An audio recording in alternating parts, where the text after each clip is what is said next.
오늘 우리에게 허락하신 말씀을 읽겠습니다. 열왕기상 9장 1절부터 9절까지의 말씀입니다. 솔로몬이 주님의 성전과 왕궁 짓는 일과 자기가 이루고 싶어 한 모든 것을 끝마치니 주님께서는 기브온에서 나타나신 것과 같이 두 번째로 솔로몬에게 나타나셔서 그에게 말씀하셨다. 네가 나에게 한 기도와 간구를 내가 들었다. 그러므로 나는 네가 내 이름을 영원토록 기리려고 지은 이 성전을 거룩하게 구별하였다. 따라서 내 눈길과 마음이 항상 이곳에 있을 것이다. 너는 내 앞에서 네 아버지 다윗처럼 살아라. 그리하여 내가 네게 명한 것을 실천하고 내가 네게 준 율례와 규례를 온전한 마음으로 올바르게 지켜라. 그리하면 내가 네 아버지 다윗에게 이스라엘의 왕좌에 앉을 사람이 그에게서 끊어지지 아니할 것이라고 약속한 대로 이스라엘을 다스릴 네 왕좌를 영원히 지켜주겠다. 그러나 내가 네 자손이 나를 따르지 아니하고 등을 돌리거나 내가 네게 일러준 내 계명과 율례를 지키지 아니하고 곁길로 나아가서 다른 신들을 섬겨 그들을 숭배하면 나는 내가 준 그 땅에서 이스라엘을 끊어버릴 것이고 내 이름을 기리도록 거룩하게 구별한 성전을 외면하겠다. 그러면 이스라엘은 모든 민족 사이에서 한낱 속담거리가 되고 웃음거리가 되고 말 것이다. 이 성전이 한때 아무리 존귀하게 여김을 받았다고 하더라도 이곳을 지나가는 사람마다 놀랄 것이고 어찌하여 주님께서 이 땅과 이 성전을 이렇게 되게 하셨을까 하고 탄식할 것이다. 그러면서 그들은 이스라엘 백성이 자기들의 조상을 이집트 땅으로부터 이끌어내신 주 그들의 하나님을 버리고 다른 신들에게 미혹되어 그 신들에게 절하여 그 신들을 섬겼으므로 주님께서 이 온갖 재앙을 그들에게 내리셨다 하고 말할 것이다. 이는 하나님의 말씀입니다.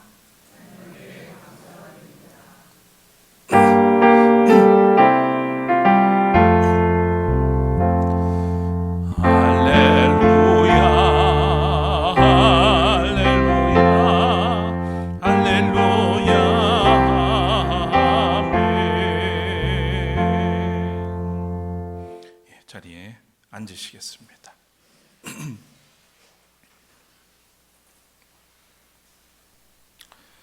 올해 장마가 시작되었다는 소리가 들리더니 어제는 소나기가 내렸습니다. 오늘 교회에 오시는 길에 대연천에 그동안의 모습과는 다른 낯선 모습을 보셨을 겁니다. 못 보고 오신 분도 많은 것 같아요. 시간에 쫓겨가지고 뭐가 어떻게 달라졌는지 표정을 보니까 그렇습니다. 생태하천 공사를 한 후에 지난 8년 동안 쌓인 흙더미를 걷어냈습니다. 제 속이 다 시원합니다. 3, 4년 동안 구청에 줄기차게 민원을 제기했고 지난해 예산에 편성했다는 소식을 받았습니다. 그런데 올해도 깜깜 무소식이었죠. 장마가 오기 전 5월에는 작업을 해야 하지 않겠냐고 또 수차례 연락을 했더랬습니다. 급기야 지난 주간 작업이 이루어져서 어제 오전까지 하천에 물이 불어나기 전에 극적으로 마무리가 됐습니다. 가만히 있으면 아무 일도 일어나지 않습니다. 가만히 있으면 퇴적물만 쌓이게 되고 해결해야 할 문제는 산더미처럼 불어납니다. 모든 일이 적절한 시기에 조치가 이루어지지 않으면 불필요한 수고와 희생이 따르게 마련입니다. 우리의 일상생활과 신앙생활도 다르지 않습니다.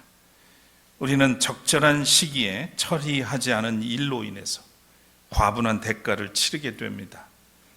또한 하나님 앞에서 우리의 허물과 죄를 그때그때 제대로 청산하지 못하고 켜켜이 쌓아놓으면 고난과 시련의 늪에서 헤어날 수 없게 됩니다. 이 시대에 구원의 구루터기가 되기 위해서도 다윗처럼 정직한 회개의 열매를 맺는 그리스도인들이 되어야 하겠습니다.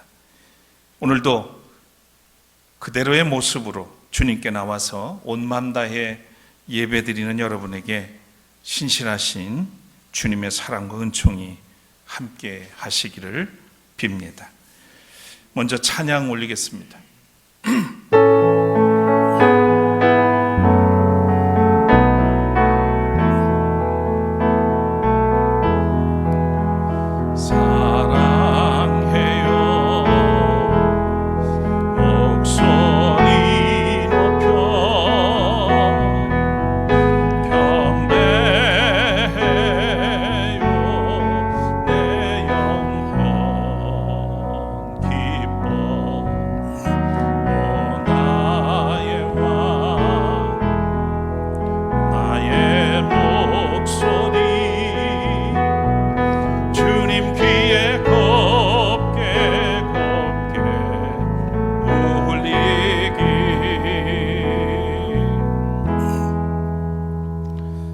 감사합니다. 변함없는 사랑으로 우리를 돌보시고 지켜주시고 또 오늘도 예배자로 삼으시고 불러주셔서 감사합니다. 이 시간 온 마음 다해 주님을 찬양하고 예배하는 우리가 될 수 있도록 성령을 통해서 이끌어 주옵소서. 우리는 일상생활과 신앙생활 속에서 여러 모양의 얼굴을 하면서 살 때가 많습니다. 하나님이 기뻐하지 않을 그런 모습도 너무 많이 가지고 삽니다.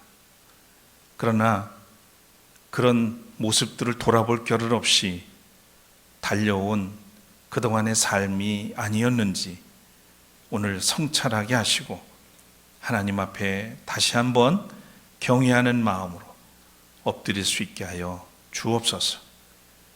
하나님을 경외하는 그 지식의 근본, 지혜가 없으면 우리에게 있는 영광과 그 모든 것들도 하찮은 것이 될 수밖에 없음을 솔로몬을 통해서 깨닫게 됩니다. 주님, 오늘도 우리를 성령을 통해서 다스리시고 허락하신 말씀을 통해서 함께 은혜를 나누며 또 주님 앞에 신실한 그리스도인의 모습으로 세워지도록 이끌어 주시옵소서. 예수 그리스도 이름으로 간절히 기도 올립니다. 아멘.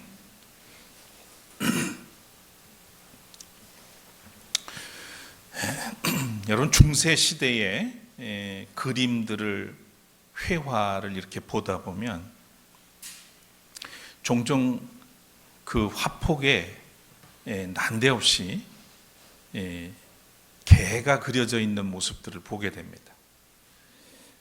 제가 그 미술관에서 일을 한 적이 있었는데요. 그때 이렇게 궁금했던 것들을 많이 듣고 배울 수가 있었습니다. 왜 멋진 그림에 왜 개를 그려놨을까? 개도 물론 여러 종류의 개들을 볼 수 있었어요. 궁금했었는데 어느 날 설명을 듣다가 그것을 이해할 수 있었습니다. 중세시대의 회화 그림은 작가라고 불려지지 않았습니다. 장인이죠. 그래서 돈 많은 사람이 어떤 그림을 의뢰를 하면 그림 그리는 사람은 그저 장인 정신을 가지고 최선을 다해서 그립니다. 말하자면 요청하는 것을 그 화폭에 담아주는 거죠. 그래서 작품을 의뢰한 사람의 충직함 또는 충성심을 나타내기 위해서 그림에 개를 그려 넣었다는 거예요. 동물 중에 개는 우리가 잘 알고 있는 것처럼 주인에게 충성하는 그런 상징성이 있기 때문인 겁니다. 요즘 우리나라에서는 애완견들이 몹시 화가 났다고 하죠. 들어보셨습니까? 얼마 전에 야당 대표가 우리나라 일부 언론을 또는 기자들을 애완견에 비유해서 한마디 한 게 논란이 됐습니다.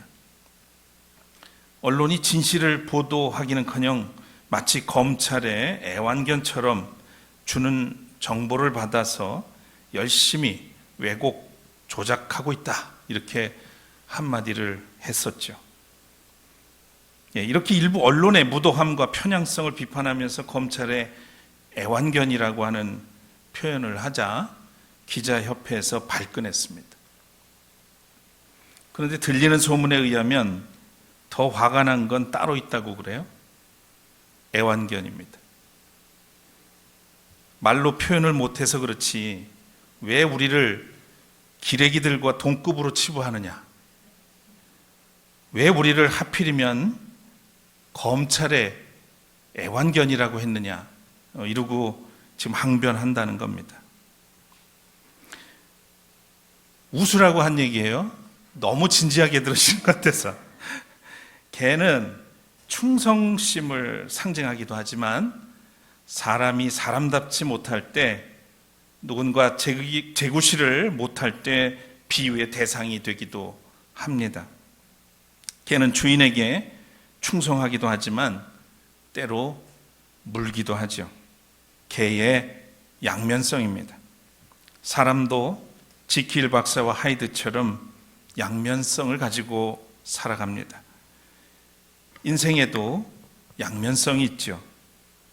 인생에는 승리와 패배가 있고 영광과 수치, 번영과 몰락이 공존합니다. 사람은 이런 과정을 통해서 또 사람이 사람다워지기도 합니다. 하나님은 이런 과정 속에서 하나님의 사람을 조각하듯 다듬어서 세우시고 또 선한 길로 이끄십니다. 사람은 사람다울 때 빛이 납니다. 지도자는 지도자답게 책임을 다할 때 빛이 나고, 대통령은 나라의 대표성을 제대로 발휘할 때 빛이 나기도 하죠. 여러분, 성도는 언제 빛이 날까요? 이렇게 교회에 나와서 다소곳이 앉아 있을 때 빛이 날까요? 뭐 그렇기도 합니다. 그런데 정말 그리스도인이 빛날 때는 그리스도를 따라서 거룩한 삶을 살 때, 바꿔 말하면 사랑의 손길, 발길이 옮겨질 때 그 모습에서 빛이 난다고 할 수 있겠습니다. 오늘 우리가 함께할 순례의 여정은 구약성서 열왕기상에 나타난 솔로몬과 또 그의 왕국입니다. 우리는 앞서서 사무엘서에서 마지막 사사이자 제사장이었던 사무엘, 또 이스라엘 백성들의 요구로 등장한 사울 왕의 화려한 등극과 교만으로 인한 불행한 말로, 그리고 하나님께서 기름 부어 세운 왕 다윗, 통일 왕국의 번영과 범죄로 인한 또 다윗의 회개, 그리고 시련 속에서 구원의 구루터기로 삼고 구원의 역사를 펼치시는 하나님의 세미한 손길을 볼 수 있었습니다. 이어지는 열왕기는 왕들을 열거한 기록이라고 하는 뜻으로 북이스라엘과 남유다의 모든 왕의 통치를 기록한 데서 붙여진 제목입니다. 원래는 한 권의 책인데 헬라어로 번역이 되면서 분량이 많아서 둘로 나누는 그런 전통을 따라서 열왕기 상하로 구분이 되었습니다.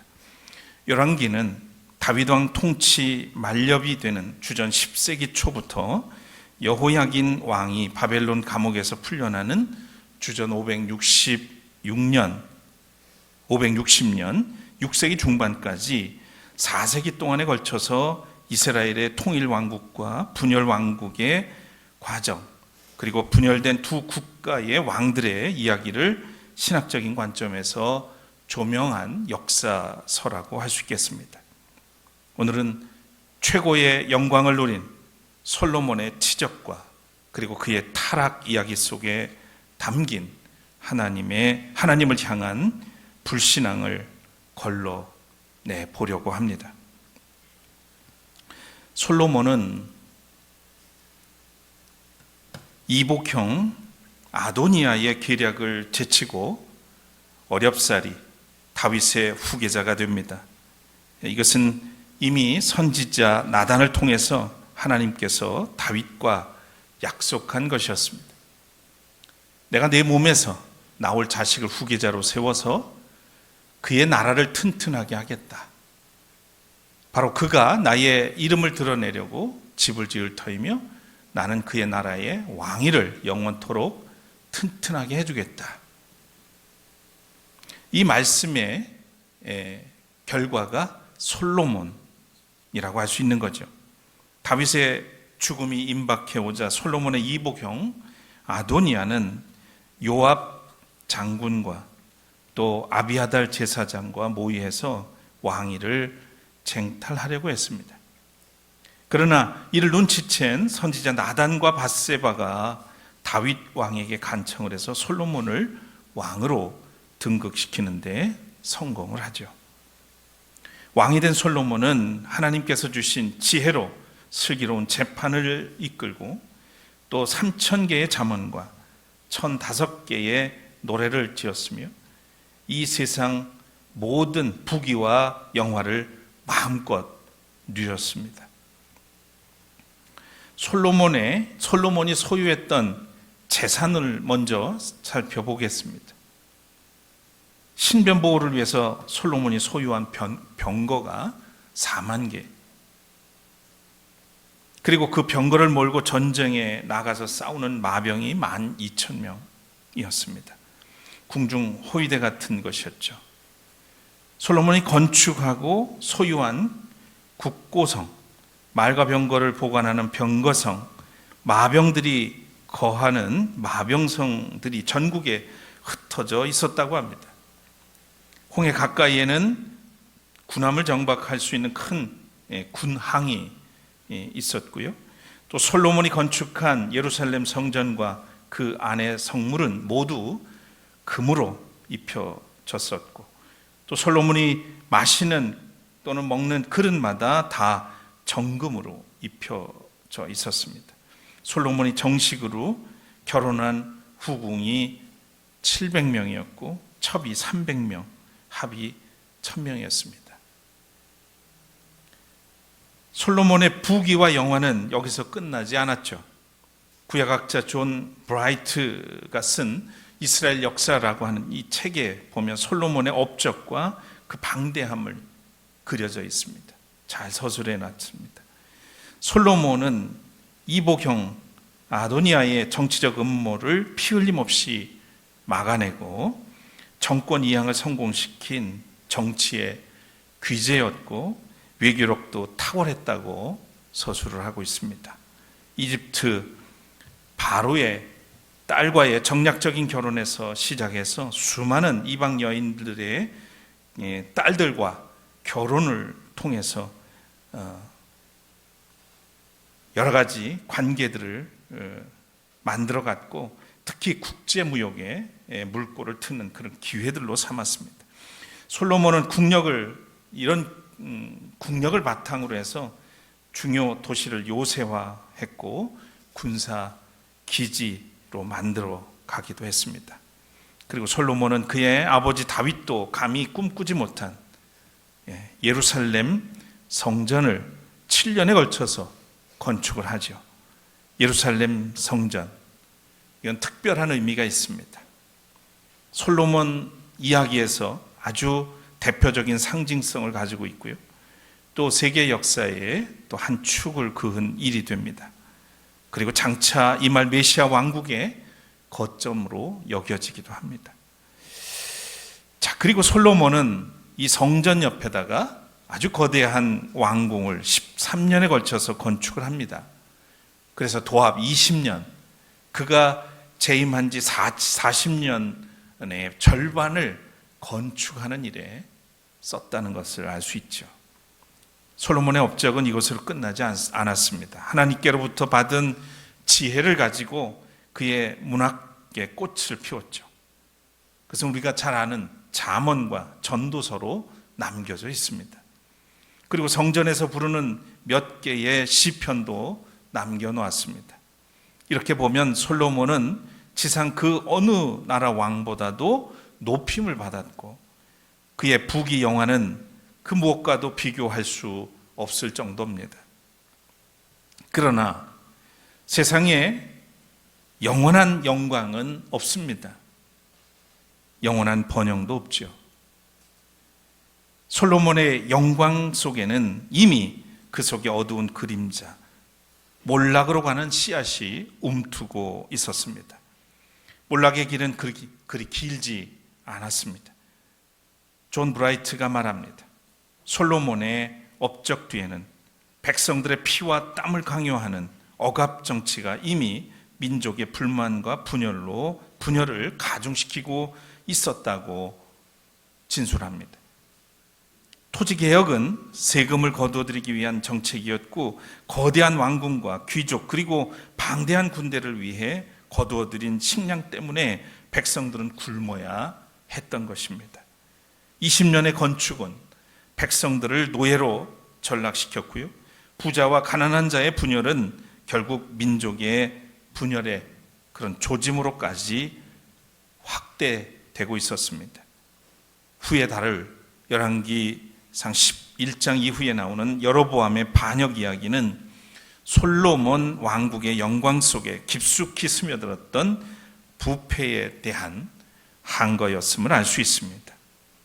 솔로몬 왕국의 영광 속에 스며든 몰락의 씨는 억압정치, 또 경제적 착취, 사회 분열이라고 하는 이런 외적 요인들도 있었지만 이보다도 훨씬 더 깊은 곳에 무언가가 숨어 있었습니다. 그것은 바로 솔로몬의 불신앙이었던 거죠.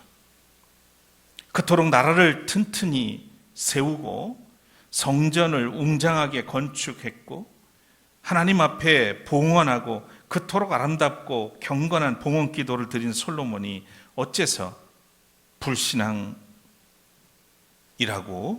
불신앙이었다고 그것을 말할 수 있느냐라고 물을 수도 있을 겁니다.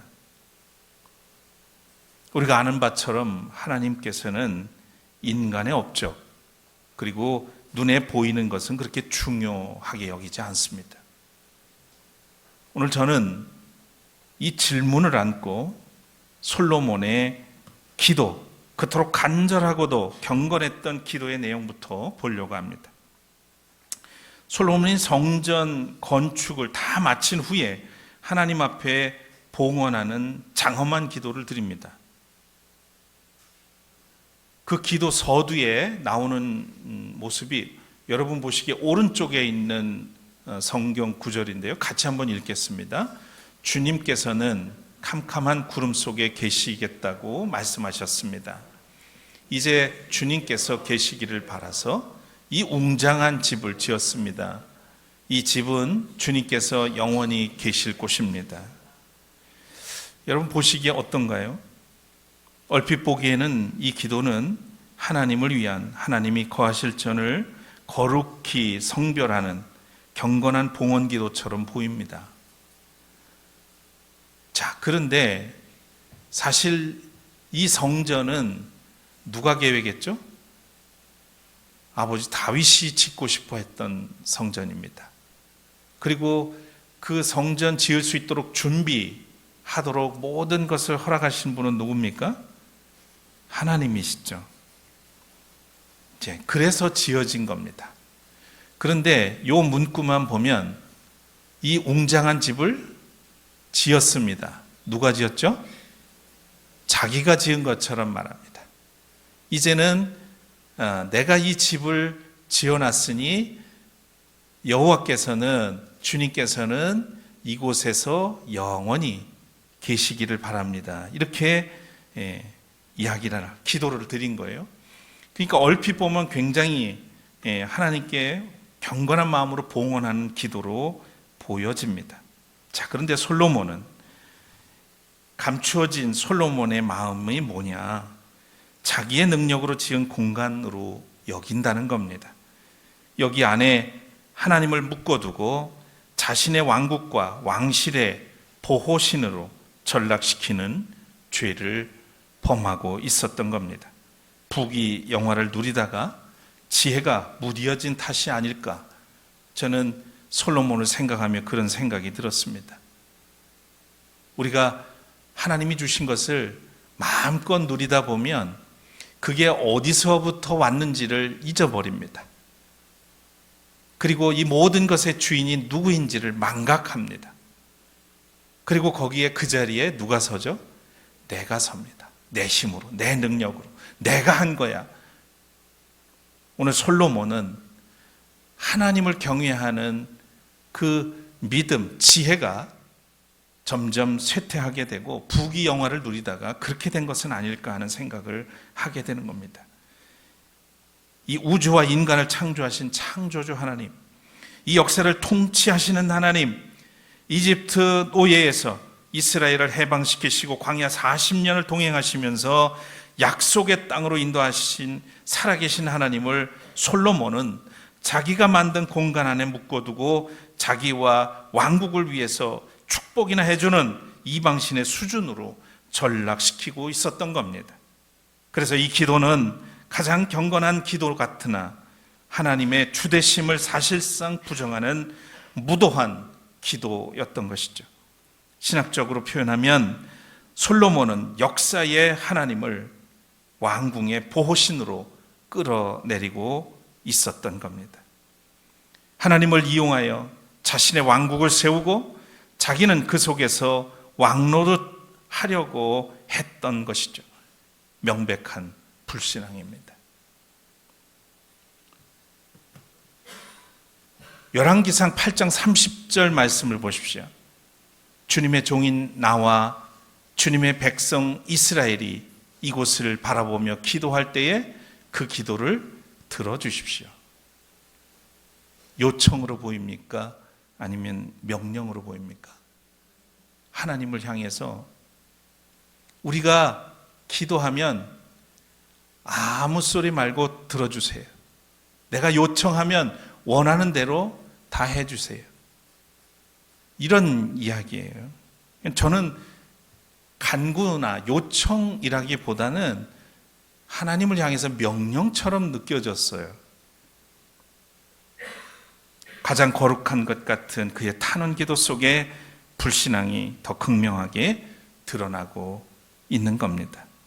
이렇게 되풀이되는 솔로몬의 기도는 이 한 장면만이 아니라 8장 53절까지 계속 반복됩니다. 그러니까 그 기도 속에 이 솔로몬의 불신앙이 얼마나 면면이 내재되어 있는지를 보게 된다는 거예요. 겉모습만 보면 말씀드린 것처럼 경건한 봉헌기도처럼 보여요. 그런데 그의 내면 속으로 들어가 보면 그게 아니라는 겁니다. 여기서 솔로몬은 성전의 신격화, 공간의 신성화, 이걸 계속하고 있는 것이죠. 입으로는 성전의 주인이 하나님인 것처럼 말하지만 지혜를 상실한 솔로몬은 하나님을 자신의 권력을 위한 시녀로 전락시키고 공간을 성역화하려는 그런 시도를 하고 있는 겁니다. 이미 이것이 그가 번영해서 몰락으로 돌아서게 되는 근간이 된다는 말씀입니다. 여러분, 오늘날에도 이런 불신앙적 행위는 교회 건축 현장과 또 우리의 마음에서 버젓이 일어나고 있습니다. 기도를 빌미로 내 뜻을 관철하기 위해 기도를 수단으로, 하나님을 수단으로 사용할 때가 있지 않습니까? 하나님의 뜻을 묻는 기도가 아니라 내가 세워놓은 그 뜻을 관철하기 위해서 하나님 조건을 걸고 들어주시면 내가 뭘 할게요 내지는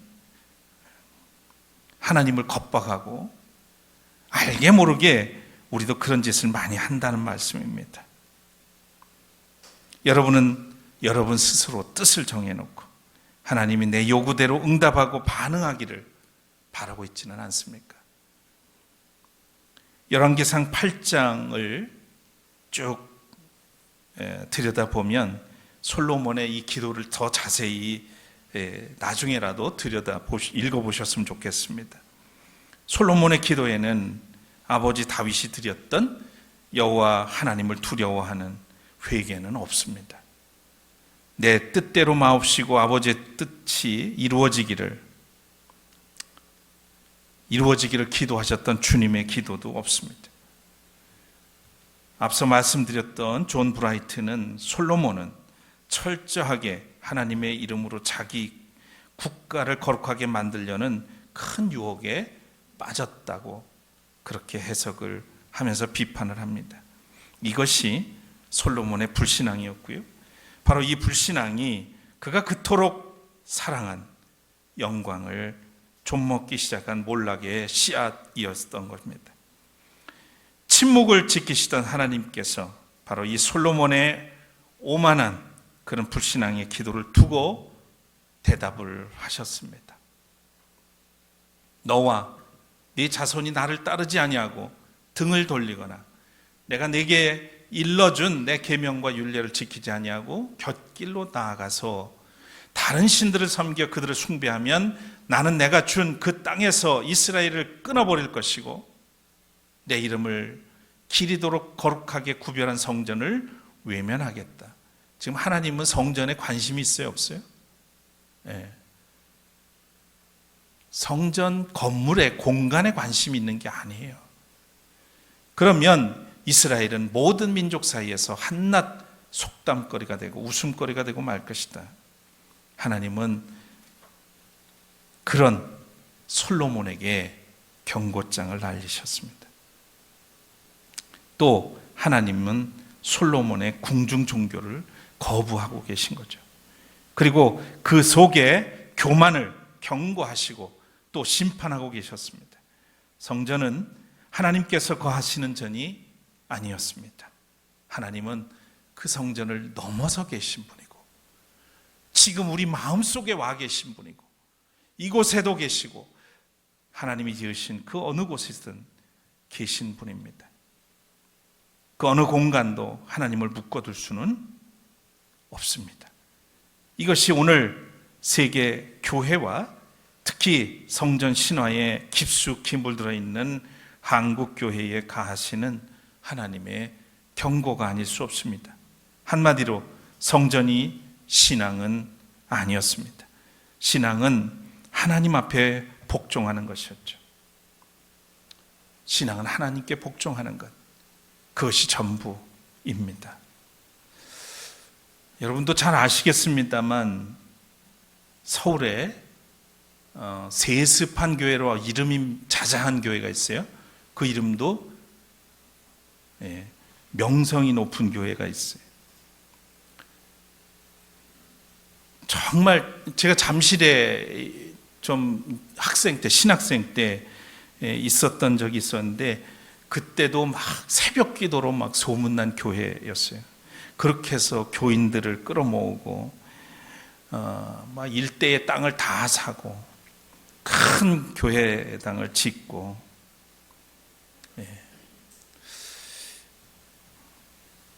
그래서 이제는 은퇴할 때가 됐는데 어떻게 됐을까요? 너무 자기가 이뤄놓은 게 많은데 이걸 남주기가 도저히 아마 그 마음이 내려놓질 못했던 것 같아요. 그렇게 되는 거다 이거죠. 자기가 이루었다고 생각하고 결국은 자녀에게 승계를 하죠. 그래서 아직 그 교회 원로 목사가 돼가지고 여전히 지금도 실권을 행사하고 있는 것으로 보여요. 이게 지금 솔로몬의 불신앙이 우리 한국교회에도 곳곳에서 나타나고 있고, 또한 우리 개개인의 마음속에도 크고 작은 일들 속에서 분명히 드러나고 있어요. 미뤄보건대 솔로몬은 이 신앙의 신비, 그 기본조차 보지 못하고 있었습니다. 그는 하나님을 자기 왕국을 위해서 마음대로 조작할 수 있는 대상으로 전락시키고 있을 뿐이었던 거죠. 이것이 무서운 불신앙이었습니다. 하나님은 그를 버렸다고 성경이 증언합니다. 결국 민족은 분열로 이어지고 솔로몬의 영광은 들의 백합화만도 못한 허무로 끝을 맺게 됩니다. 여러분, 하나님이 주신 은혜를, 또 하나님이 주신 은사를 하나님의 뜻에 합당하게 활용하는 지혜가 필요합니다. 우리에게 있는 모든 것은 하나님의 뜻을 따라 활용하라고 주신 거지, 그것으로 내 힘을 과시하라고 주신 게 아니라는 거예요. 하나님을 경외하는 지혜를 우리가 저버린 순간 부귀와 영화는 복이 아니라 저주가 됩니다. 그것을 솔로몬을 통해서 하나님은 우리에게 보여주셨습니다. 우리는 찬란했던 솔로몬의 성전과 영광, 그 속에 스며들었던 몰락의 씨앗이 무엇인지를 읽어볼 수 있었고, 앞으로 우리의 삶에서도 그것을 예민하게 읽을 수 있어야 합니다.